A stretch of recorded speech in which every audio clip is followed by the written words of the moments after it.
روزہ فرض کیوں کیا گیا؟ سویر سے لے کر شام تک سب کچھ ہونے کے باوصف بھوک اور پیاس میں وقت گزارنا، میسر ہونے کے باوجود ایک گھونٹ بھی حلق سے نیچے نہ اترنے دینا، آخر اس میں کیا حکمت تھی؟ تو یہ بات اچھی طرح سے ہمیں سمجھ لینی چاہیے کہ یہ صرف کھانے پینے کو ترک کر دینا ہی نہیں ہے، بلکہ ان مقاصد جلیلہ کے حصول کے لیے روزہ رکھا جاتا ہے جو مومن کی زندگی کا مقصود ہے۔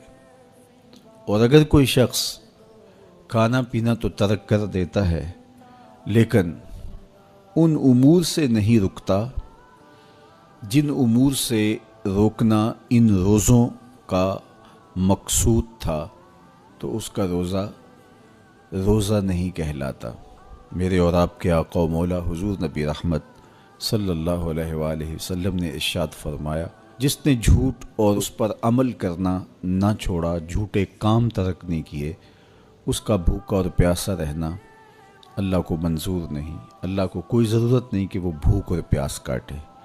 روزے میں تو ان امور سے بھی روک دیا گیا جو امور عام زندگی میں جائز تھے، جو مشروع تھے، مباح تھے، لیکن روزے میں ان جائز مباح امور سے بھی منع کر دیا گیا۔ طیب اور طاہر کھانے، خوبصورت مشروب، ان سے روک دیا گیا۔ آپ آب زمزم بھی نہیں پی سکتے جبکہ وہ متبرک پانی ہے۔ شہر مدینہ کی سرزمین میں اگی ہوئی کھجوریں جب پھل دیں اور ان کے رنگ اور ذائقے آپ کو اپنی جانب کھینچیں، لیکن آپ روزے سے ہیں تو شہر مدینہ میں بیٹھ کر شہر مدینہ کی پکی ہوئی کھجوریں بھی آپ نہیں لے سکتے، اس لیے کہ آپ روزے سے ہیں۔ تو روزے میں آپ کو متبرک چیزیں کھانے سے بھی روک دیا گیا، متبرک مشروب پینے سے بھی منع کر دیا گیا۔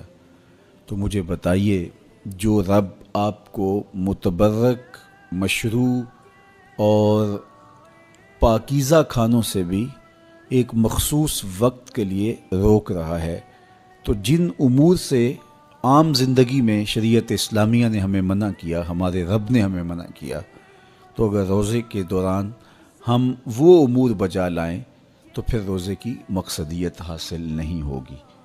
تو اسی لیے فرمایا، جس نے جھوٹ اور جھوٹے کام نہیں چھوڑے، اس کے بھوکا اور پیاسا رہنے کی اللہ کو کوئی ضرورت نہیں ہے۔